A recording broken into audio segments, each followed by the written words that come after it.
তরতাজা লাউ পাতা, এই লাউ পাতা দিয়া চিংড়ি শুকরি ভর্তা করবো, খুব মজা করে খাবো।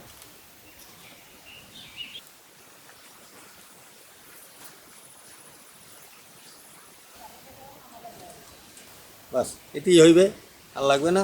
লাউ শাকগুলা বাইসা ধুয়ে নেব,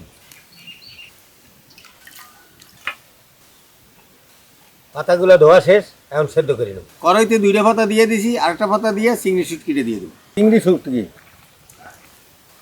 ওইটা কাঁচামরিচ, রসুন, স্বাদ মতো লবণ। এবার পাতা দিয়ে ঢাইকে দেবো। এবার সেদ্ধ হওয়ার জন্য ঢাইকে দেবো, একটু ভার দিয়ে দেবো। এবার একটু হরাটা উঠেই দেখি কী অবস্থা। পানিটা শুকাই নিতে হইবে। এবার ভর্তাটা বাইটে নেবো টালা মরিচ দিয়া, পেঁয়াজ কুচি। ভর্তা বাটা শেষ, এখন উড়ে গেলাম।